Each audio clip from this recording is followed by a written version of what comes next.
Good morning, everyone. Welcome to today's episode of Derek Invest. I'm your host, Derek Miller. Welcome.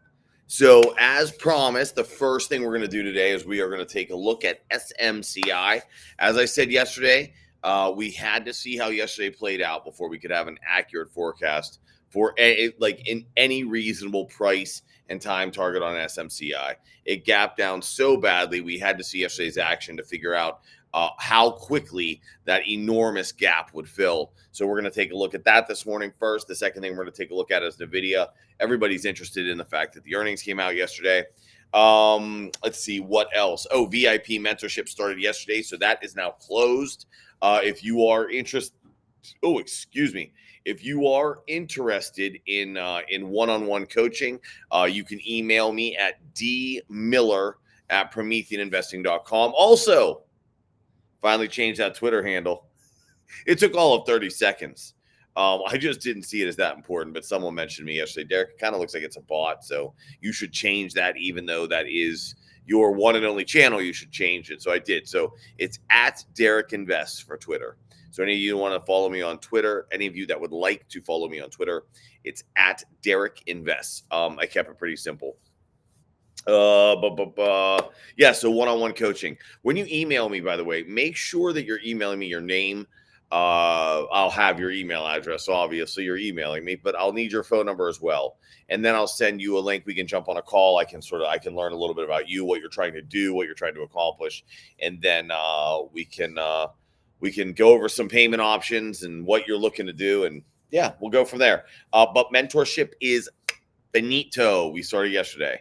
Okay, let's hide that again. And what else? So I'm not gonna beat on this every single day, but when we go through all of this, I want you all to understand something.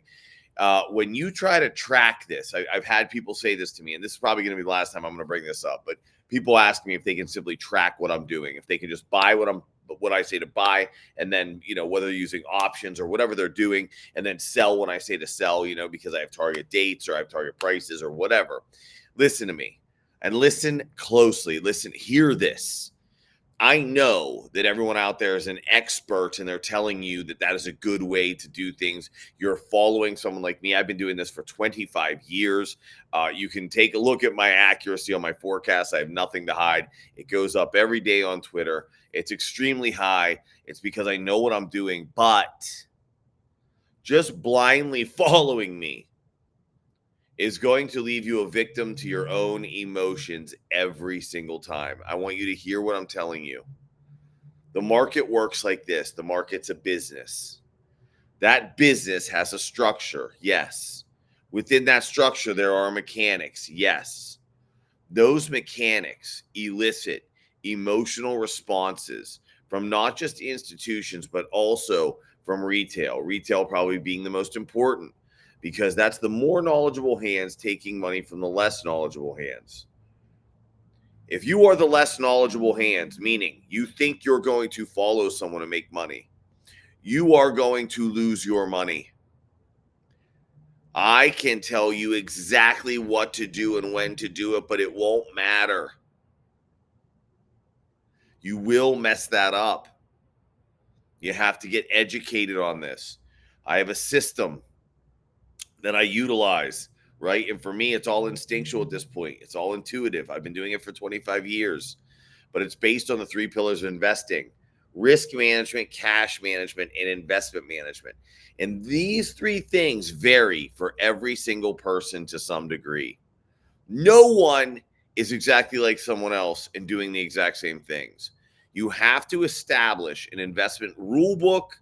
It is a rule book. It's not a guidebook. It's a rule book that tells you exactly what to do when X happens, exactly what to do when Y happens, and exactly what to do if you're sitting in the middle of X and Y. Okay? That way your emotions never control you and take advantage of you. I can't stress this enough. All right? The perfect example is from 1990 to 1999, the S&P 500 returned roughly 11% per year. The average investor, the average person, averaged 1.2% per year.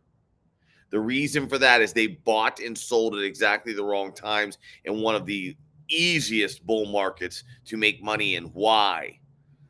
Because you can get caught up in your emotions. Not can, you will get caught up in your emotions. For you people out there asking me that you want to learn to trade futures, which is where I spend most of my personal time. Listen to me, the stock market, if you can learn to forecast the stock market, if you can learn how to move in a stock market, which moves much slower and easier than the futures market. If you can learn that first, the futures market will actually be far easier for you. Reason being, when you make a mistake in the stock market, you have to wait weeks, sometimes months to fix it. Meaning you bought in at the wrong time. The stock market moves real slow, and you have to wait day after day, week after week. And finally, it hits that point where you go, oh, I get to add to this position. Now, to me, it feels slow. It's like watching grass grow, but it teaches you patience. Once you can do that, when things speed up, you'll actually find relief in that. You're like, oh my God, I bought the wrong time. Literally 30 minutes later, you're correcting that mistake instead of months later. But if you can sit through months, sitting through 30 minutes is easy. The real problem is if you don't know how to forecast the stock market or you think they're not completely interrelated, the stock market and the futures market, well, you're dead wrong. They are. And you can use each of them to forecast the other. I know that probably doesn't make sense to you, but you can. I do it every single day. Anyway, let's get started. SMCI, we're rolling. I'm rambling here. I'm sorry.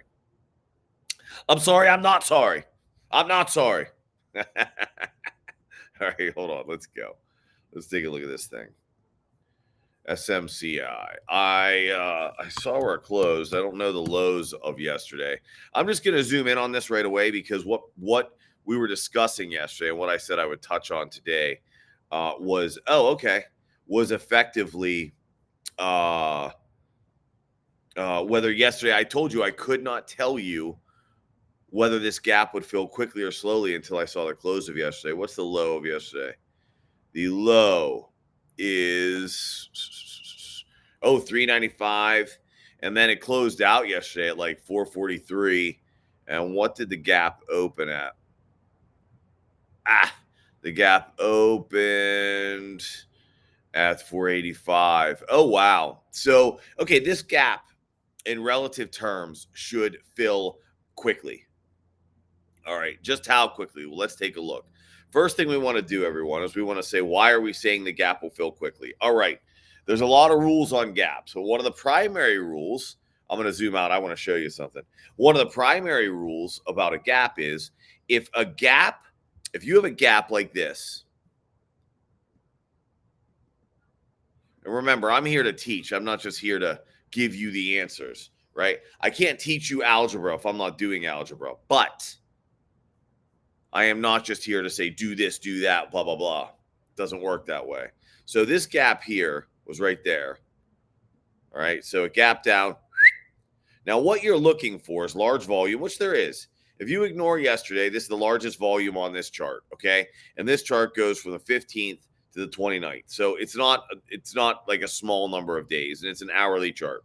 Now, what you want to know is how much follow through in price there was. So if you gap down and price follows through and continues, that gap will take a long time to fill. If price falls, it pretty much reverses, which it did in this case. There was no follow through. It will fill very quickly. In this case, you're looking at like 613, 615, whatever, to 545. It took, where's your gap down? It took the 7th. Okay, the 7th was the gap. I didn't know if it was the 7th or the 6th. The 7th is the gap. 8th. All right, let's see what days that is. 1, 2, 3, 4, 5. So the gap occurred. It took 6 days. 6 days to fill a gap from 6 whatever I said, 13 to the high of 546. I mean, that's a big gap. That's a $65 gap. Yesterday we had a screaming gap, like a plummet, right? Got annihilated, down 20% at one point. Okay. Now let's zoom in on this thing and see how quickly we think it should fill. So that one took about 6 days to fill. It didn't have nearly the volume of yesterday. And you can see right now we're at 457. We started gap down, what I say, 487? High 487. Yeah. We started gap down at 487 from 545. Okay. Monstrous volume, no price follow through whatsoever, which means this should fill quickly. So let's go ahead. What's next Friday? Is next Friday what is next Friday? I thought it was the 4th, but I've had that dead wrong all week. So some of my forecasts are going to be off because I thought the 4th was Friday. But the 1st is what? Sunday. 2nd's Monday. 3rd Tuesday. 4th Wednesday. 5th, 6th. So this looks like it should fill by the 6th.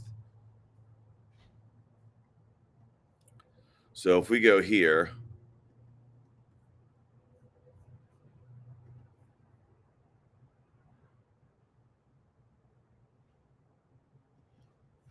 just say 545. We'll go. What's today? The 29th. 2024. We'll do SMCI. 545.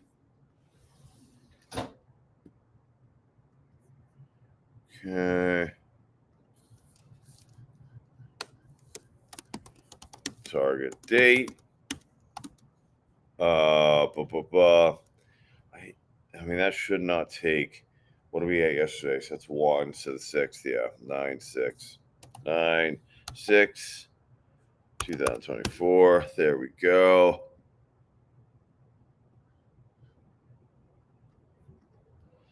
All right. That should do it.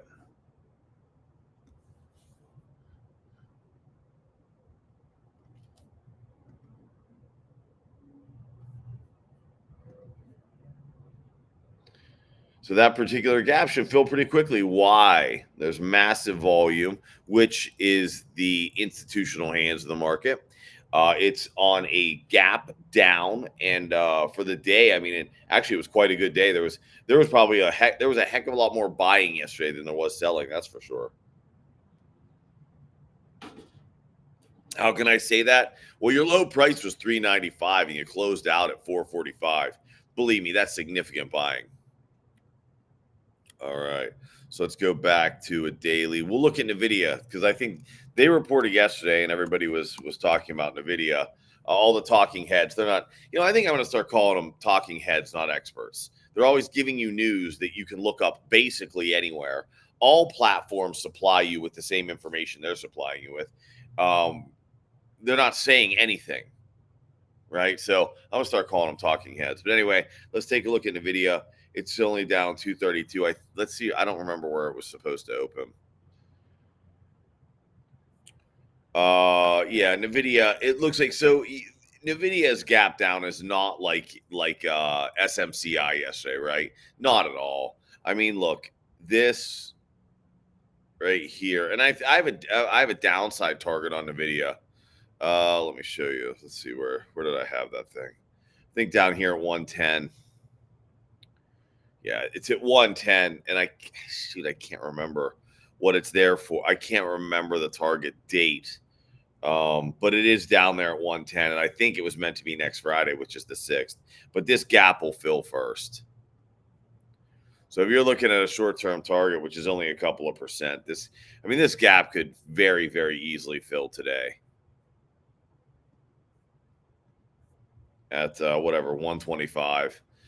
I mean, I don't even know that this is worth posting. In fact, it's really not. I mean, this gap should fill today, if not today, tomorrow. But it's not really even worth posting. That's the truth. It's really not. There's nothing exciting about that. All right, so let's see. What else do we got to look at today? Let's take a look. What else are we going to look at today? So, as promised, SMCI, Nvidia, Dell. If you remember, Michael Dell was selling off all those shares up there, and I had a downside price, like it was a shorter term downside price at 135. It sits down to like 110 now because Michael Dell sold so many of his shares. No kidding. that it came down. Oh my gosh, it was down at 90. And guess what? Guess what, everybody? What's this? What's that? You see a gap on a monthly chart and you ignore it. You're a crazy fool. Look at that. That is a gap on a monthly chart.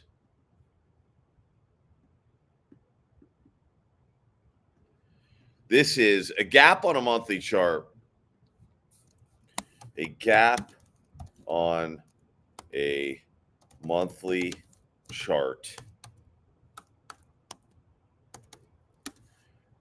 equals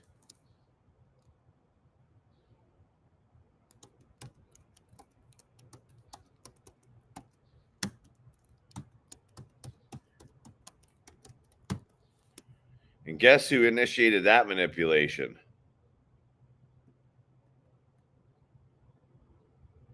Obviously, the man that sold all of his shares. Hello, Michael Dell. Nice job. Really a company you can rely on there. The odds that that was not him are slim to none with the amount of shares that were sold at that high, which, by the way, go back, check out my forecast. I told you. It was the price at like 155. It was close to the top. It was up in here. And I told you I think I'll look it up and post it with this video, but it was I had a price target at 135, which is guaranteed because I saw this. And remember, I'm not always looking out super long term. Okay. I probably saw that on the monthly chart. That's sickening, actually. Really.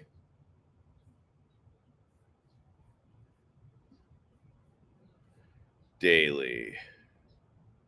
Zooming in. Gaps filled. Look, there was a gap here. Guess what? It filled. Gap here. Guess what? It filled. Let's see. Let's zoom in a little bit more here. You see, this is my point, everyone. When you have the strong hands or institutional money involved in a position, these gaps will always fill because they are trying to get the highest prices on their sells. They are trying to get the lowest prices on their buys, and they are not going to pay more or less than that. Institutional money. Wait, let's put, institutional money equals gap fills. So when institutional money is at play, gaps fill because they want the highest price for their sells and they want the lowest prices for their buys, and gaps inhibit that. They are also an amazing way to elicit emotional responses. When people see that something is up 20%, breaking to new highs, they get excited. When something drops 20% to new lows, they get scared. That is the goal, my friends. Everyone telling you, oh, there's mechanics and that's happened because of this, and that happened because of that. It happened because your emotions are the easiest way to manipulate you. You are a human being. Manipulating your emotions is easy. Let's zoom in. Let's see if there's anything on here that we can get a reasonable target for. There's a gap down here. They're all over the place in this chart at the moment. 132, 130. They're small though. 125 to 124 on an individual stock position is not a big deal. They do fill, but you really do look. But I'll tell you what you shouldn't like. You shouldn't like. Let's see. Let's look at the volume here. As you can see, I'm checking the high prices in this range for selling, and I'm checking the low prices in this range for buying.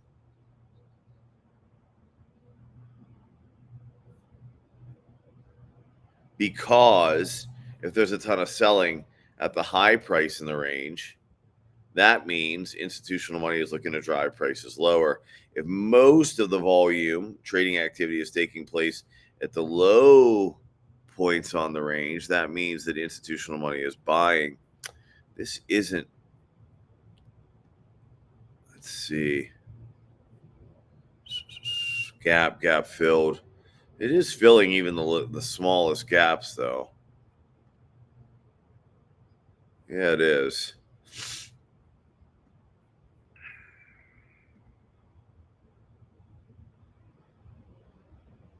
Now, the beautiful thing about this particular chart is you gotta love charts that give you target prices both ways. They're amazing, right? So you have target prices here and here, which is a great thing because you can position yourself for a 125, and you can also position yourself to build from call it 104, right? So you have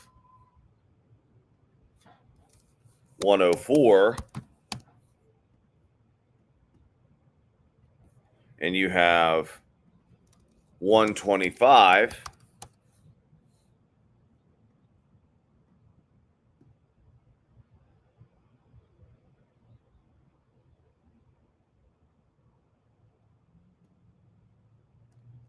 Right there.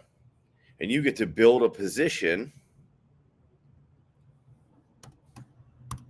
You get to build a position both ways. And I'm going to explain that in 1 second. So, what do you do here? Well, depends on you, obviously. But let's talk about. So, how can I do? Can I draw arrows with this thing? Probably not. So, let's back this up. We go like this.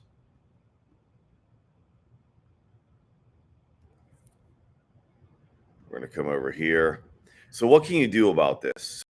You have this price above you, right? You have this price below you. Well, I don't know where you'd be sitting right now, but my guess would be, knowing me, I can tell you right now where you'd be sitting. So if you're in this stock and you're looking at this, this is high volume, this is low prices. You have a gap up here at 132, 133. You would be a buyer of this particular market, of this particular position for sure. Wait, I gotta get back to 45 minutes, I think. Okay, so you would be a buyer of this position. So right now, you would know that you have 133 on top of you, and you would know, and your short term, you have 125 on top of you, and below you, you have 104. So you can either build into a long, because you say, hey, if price drops down here, I'm going to add 5% to my position.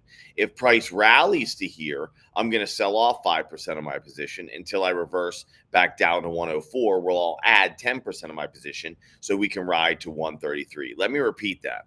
If you are someone who goes long only, you would simply sit where you are right now. If price dropped to 104 and you were building a 10% position, you would say to yourself, I'm going to add 5% to this position. So if you have 5% here, now you have 10. As this rallies to 125, you would say to yourself, I am going to sell off 5% of my position. At that point, there would be a pullback price here that you would add 5% to your position. You ride it to 133, and at that point, you'd sell off 10% of your position. If you're somebody that goes short and long, and then conversely, if it doesn't come back down to 104, you would wait till it hits 125. You would sell off that 5% position as it pulled back. You would buy back in 5 or 10% of your position, and you would run to 133. Now, if you're somebody who goes short and long, someone like me, and I find that preferable. If it falls first, there's obviously no short to be had. Are you going to short from right here from 111 to 104? That depends on you, right? That's all. So you have risk management, cash management, and you have investment management. So one, is this a good investment for you? Does it move at a speed that you find desirable? Two, risk management. Is the risk reward from 112 and the upside's 125 and the downside's 104? Does that risk make sense for you? Well, there's two ways to evaluate that. If you're a short guy and you say, hey, listen, that leaves 7% below me, that suits my risk profile, and you're sitting in cash, how much cash are you sitting in? I tell everyone there's almost no excuse not to have 20% cash at all times. Because if something catastrophic were to happen, you need to buy the farm. And you don't need, so that's kind of a golden rule, but it does vary for people. For some people, they're in 50% cash, some people are 30, and some people they hold zero cash at all times because they're so active that they're always creating cash every single day. It depends on you, right? This is what I try to explain to you. This is why one-on-ones are so imperative. This is why one-on-one coaching is so imperative to someone who actually wants to do this. So back to this. You could say, I'm going to add a short right here. Right now, I'm going to add a 5% short. I am 5% long. I am going to add a 5% short. When it gets down to here, I'm going to close out that short and I'm going to add 5% to my long, thereby using no additional cash. Right? So you're 5 short, you're 5 long, so you have 10% of your money invested. As the short comes down, you're going to sell the short, you're going to buy the long, you're still 10% invested. You're going to run it to 125 where you're going to sell half off, at which point you're going to add probably a 5% short because there should most likely be a pullback from 104 from 1 to 125. That's a 20% move. There should be a pullback. You're going to add a short. You're going to do it again because the ultimate upside target is 135. No, you say, well, Derek, what if you're wrong? What if it doesn't go short? Well, you should be planning for that. So right here, you say, I'm going to put on a 5% short. I'm already 5% long. You say the most I want to be short is 10%. So if you're at 112 and you're going to 125, you want to build 5% more into your short position as you go to 125, which would mean if you have 5% short and you're going $12, that's roughly every $2.20, you're going to add another percent to your short. So this short, you'll be losing money, right? Because you're already 5% short at 112. But every $2.20, you are going to add another 1% to that short position until you get to right here at 125. Once that reverses, and it should, will it reverse to 104? We don't know. We'd have to evaluate at that time. But if it reverses, then you set up a system as to where should you be covering your short. The fact of the matter is, if you're 5% short here and you build into a short all the way to 125, your average cost is probably somewhere around 117. That's probably your average cost. Maybe it's a little higher. I mean, even if it was 120, it would actually be lower. It'd be like 115. So even if your average cost is 115, which would be your break even, right? That's your break even on that short. And it's probably a little higher. It's probably 117. So every dollar you drop below 117, you're gaining on that short. And again, we don't know how far it'll fall. Will it fall back to 104? There's a lot. I mean, according to this, there's huge potential for that. If it doesn't go to 104 first, odds are it's going to go to 125, maybe even 133 before it pulls back to your 104. But 104 is left open, and this chart doesn't seem to like gaps being left open. So that's what happens. So you build your short. Now here you are at your long. What happens when you hit your long price? You're going to sell off that long. If it goes here, you're going to sell off that long, and now you're 0% long. As it pulls back, you are going to add into that long position. Probably at the same point, you're going to close out your short. Well, Derek, what if it goes to 133? Well, you're still going to sell out your long at 125, which leaves 5% cash available because you had a 5% long position. That 5% long position you should build into a short to 133. That will up your average price for your short. Is it going to pull back at 133? If you run from 110 to 133 and you think you're not going to see a 10% pullback, you're out of your mind. At that point, you can either close out the short and build into a long or reevaluate, and perhaps short is the play. So you can see that when you have an upside target and a downside target, you can eliminate a lot of risk, and you eliminate guesswork altogether. You don't have to guess. You understand? Because no matter what this market does, we have two price targets, one on top of us and one below us, and all we have to do is build into both. That's it. But if you don't know how to manage cash and you don't know how to manage risk and you don't even know if you should be in this particular investment, me giving you this, me showing you this does nothing for you. Because if you're not managing your cash correctly, you won't have cash to buy in and sell. If you're not managing your risk correctly and you're only buying to the upside, or you're only shorting to the downside, you're adding to your risk. These are the positions I look for. And you can do this within indexes as well, but you have to learn it first, don't you? You have to learn it. All right, I'm going to take a picture of this. I'm not going to give the entire explanation. If somebody wants the explanation, they'll need to watch the live. But I hope those of you that are watching this understood what I just said. And if you have questions, email me at dmiller@Promethean Investing. Hold on one second. That was actually a really good opportunity to teach the process. And I love those opportunities. But I will tell you, I don't go into that much depth on individual positions very often. And I'll tell you why, because that is what people pay me to teach them. Okay. I give you proof of concept in all of my lives. I show you that what I do works. I show you, and I only show you one direction because the explanation I just gave, I'm not going to give on every single position. All right. But that, if you have let me tell you something, if you have a portfolio of positions like that, you have 10 of them. Now you got it. Now you understand. You're basically carrying as close to 0% risk as humanly possible. You have accurate price targets. You're managing your cash appropriately. You're managing your risk appropriately. And you're only going to look at investments, obviously, that you would be interested in. Now, imagine you pick up an SMCI and you have price targets like that because they were there. And you come into it yesterday. That's just a golden ticket. You go, oh, amazing. Because your short is going to it's going to explode like to the upside. You're going to make a ton of money when a stock does what SMCI did yesterday. And guess what? Since you realize that now with that gap at the open yesterday with a massive amount of volume, an incredible price drop that completely rallied. Now you say, oh, now we're looking to the upside. So you would go in and you would look at SMCI and you would look for some downside targets. Okay, because you need to manage the risk. Okay, how much cash do I have available? How much should I put to the long side of this thing now? How much should I put to the short side of this thing? I hope that was helpful. I know it is.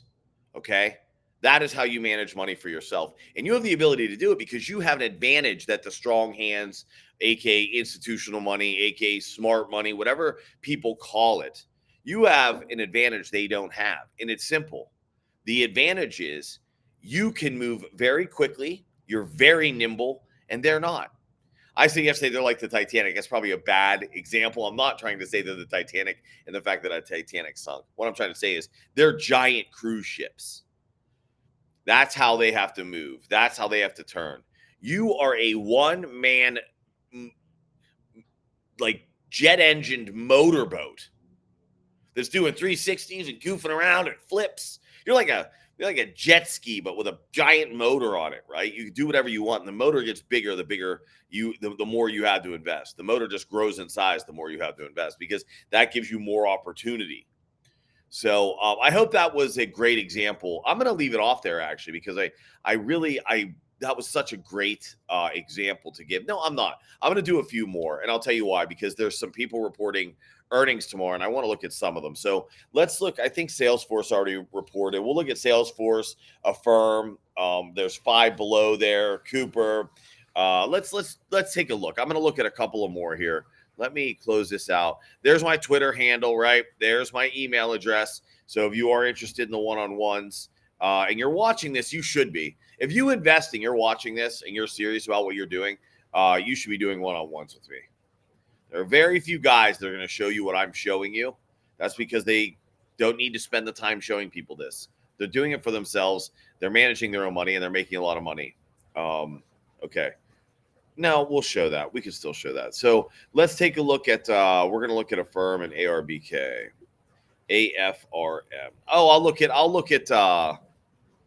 Salesforce real quick. They might have reported yesterday.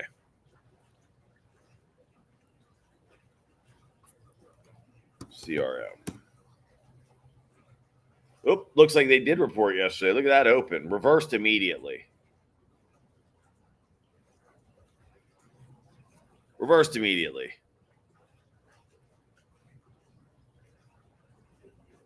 Look at that. To fill that gap. You see that? That's to fill that gap, folks. That is why price went where it went this morning.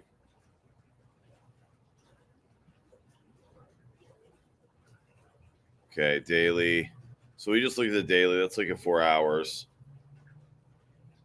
Boop, boop. And guess what? There's another one up there at 294. You're sitting at 260. 1 hour. Probably trying to build up momentum. Oh, it's a lot of selling. You have to take a look at where today closes, but I have to tell you, on the outside, just like looking at this, that's a lot of selling. I definitely would not. There's no reason to play in this. Anything that does this, you don't even need to look at it. Nope. This is poor risk management, folks. If you go into a position like this, you don't understand risk management. There's just no reason to get involved in something like this. No reason whatsoever. At 272, what I tell you, 294s or 293, 290, whatever it was, that's probably because this is close enough. Yeah, there's no risk management in this. I'm not going to look at this for 1 minute longer. I would never encourage anybody to be involved in this. I think to the upside, you have this, whatever it is, 290. But it hit 272, which filled this gap. So you are going to get a strong reversal. There's another gap up here at 278.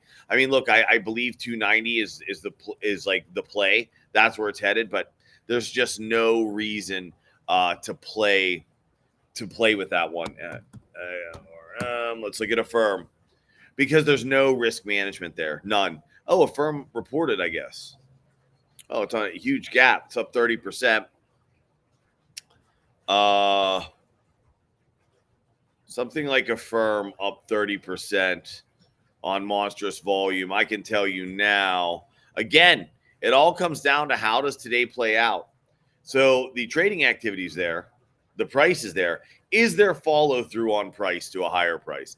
If there is follow through, then this gap is going to take a good deal of time to fill. This will probably hit 52 before this gap fills. If there's follow through on today, once again, if I try to give you a forecast on this now, I'm like the talking heads that I always judge so harshly. I'm just guessing, which is primarily what they do each day as they regurgitate news you can find anywhere. ARBK and 5. ARBK. Regurgitating news and teaching you nothing. 135. Yeah, no thank you. Let's see. 5 COO. Let's look here. 5. Oh, what's this? What's this? What's this? What's this? What's this? What's this? Oh,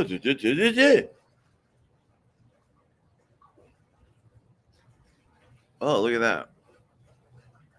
Here we go. What's that price target?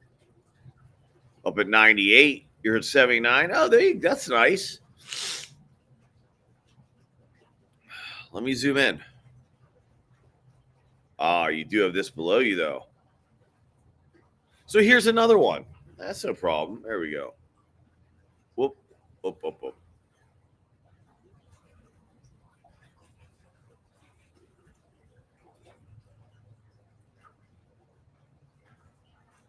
Yeah, that had to fill. This will probably fill too. Okay, this is another. This is another Dell sort of, and I'll tell you why. Because this is going to take a little longer to materialize. The gap build this morning, obviously, because this is all about upside. This talks about upside. 5 is about upside. Okay, but there's also downside here. So here's what's interesting about this one. So your ultimate upside is here. Your ultimate upside is 200. However, you have upside here. You have upside there, and that's your closest. Now, I'm going to have to zoom in on this a little bit. So what you want to notate here mentally is these upside targets of 200, 130, and 98. You want to recognize the fact that they exist. All right. And you want to keep this in you want to remember this, right? Because this is how you play a position. So you say, because what don't we want to do? You don't want to fight the trend of a position, but obviously none of this is going to go straight to these areas. And it's going to take quite a bit of time to do this. So what you want to do is you want to mentally notate that this exists. All right, you go, okay, this exists, but you're on a 4-hour chart. So this, you're looking out months here. If this can go as long as this is 3 to 6 months on a 4-hour chart. Okay, a 4-hour chart, daily chart, anywhere from 6 to 18 months. That's a wide spread, right? Yeah, because it depends on when this stuff's occurring. This happens to be occurring in the fall, which means that it should be a little quicker. So we're going to mentally notate that we see a 200 up here, a 130 here, and a 98 here. Now we're going to zoom in a little bit. Because when you play a position, unless you really are that patient, like if you're genuinely just a true buy and holder that is only interested in missing huge downside, you could probably set up what you're doing with this particular position based on those numbers. And you realize, hey, this stuff's not going to materialize for up to 6 months. So I'm going to do this again today because I have the opportunity. This is 5, okay, 5 below. Doesn't really matter, to be honest with you, what it is. We're going to call this 70. I'm going to call this what? Well, I'm going to call this 98. $98.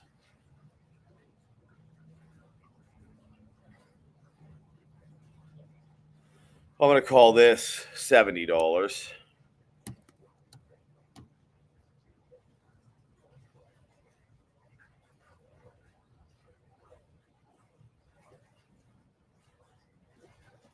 Okay.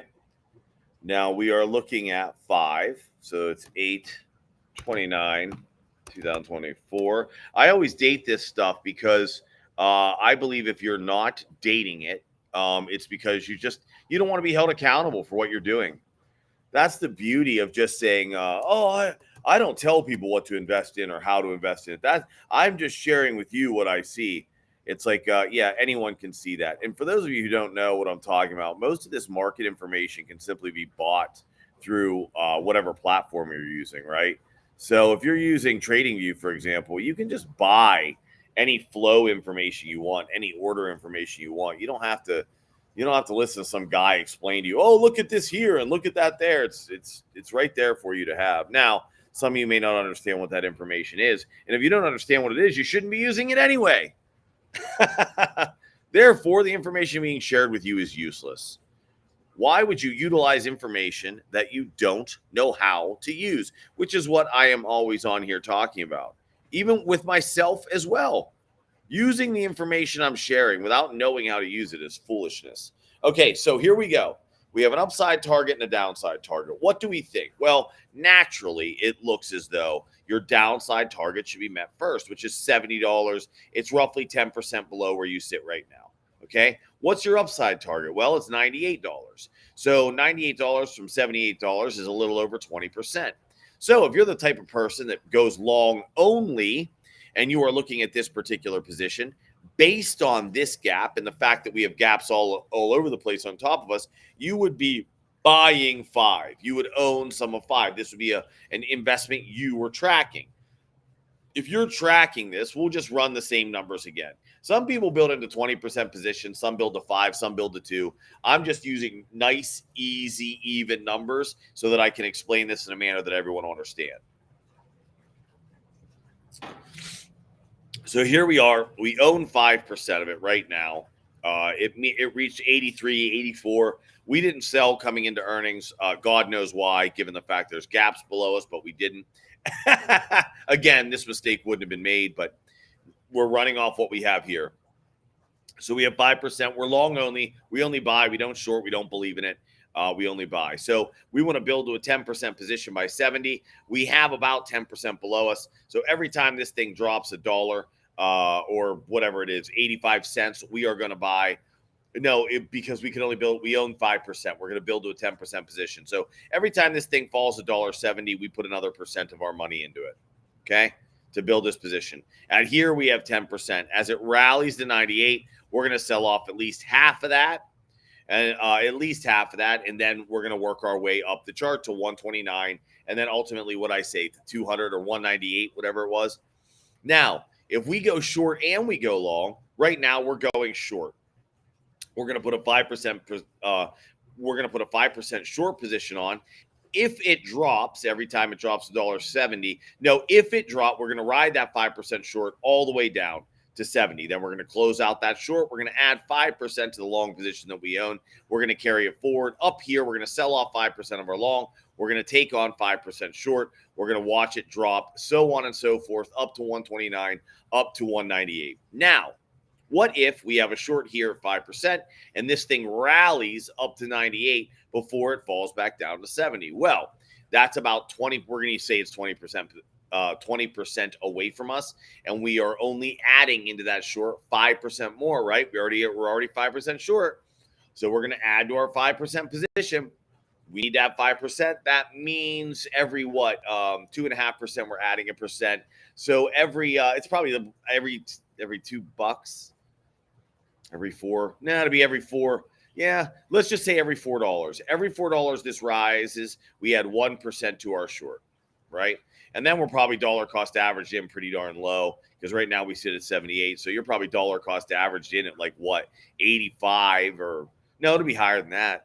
Gosh, I don't know exactly where it would be. No, 85, 87, somewhere in there. So every dollar below that, you're making money. What if you say, okay, but I don't have a short on right now, and I want to put a short on right now? Well, if you're going to the upside, you have 20% on top of you. You want to build to a 10% short. That means every $2, you add 1%. You'd add 1% now, and then every $2 that it rises, you add 1% to your short. Well, what if it falls directly? Well, then you only have a 1% short position. Okay? It's that simple. The buying should be very easy. You should understand that very easily, because you're not going to watch. So if you own 5% here long and you're a long only, you're going to build into your 5% as it drops down to 70. So right now you're at 78. So it's not exactly $10, right? So it's like every $1.70 you're buying into that long. So you buy it, it drops $1.70, you buy 1% more. It drops $1.70, you buy 1% more. It drops $1, you buy 1% more, so on and so forth. You're always building in and out of positions in both directions. This is another great example of how to control risk. Because how can you really be harmed by doing this? Can anybody tell me how you can truly be harmed? Let's just go worst case scenario. Let's say that you are someone who goes short and long, and you say right now at the open at 83, I'm going short. We are gapped up. I'm going short at 83, which wouldn't be a bad idea with these two gaps below you, because you should have at least been able to get to 77.50 before this get there. It's probably pretty close now. And you should have been scaling out, right? We're not going to get into that, though. So the low 78.10, it's 77.50. You knew you were safe to about 77.50. So you should have been scaling out of the short that you made this morning. But let's say that that's not what happened. You're still sitting in it. So you went 5% short here, and then all of a sudden it just started to rally, right? It rallies up, and you're building into this short. Well, by the time you got here, if you put 5% in here, you're 10% short at 98. You are. Now, you're also, right, you were already 5% long here. So you're also 5% long. So you're net 5% short in your portfolio. This thing is going to pull back at least, even if it pulls back to 90, if it pulls back half of what it rallied, even if it pulls back to 95, and you say, I want out of this short, you get out of this short. What did you lose on that short?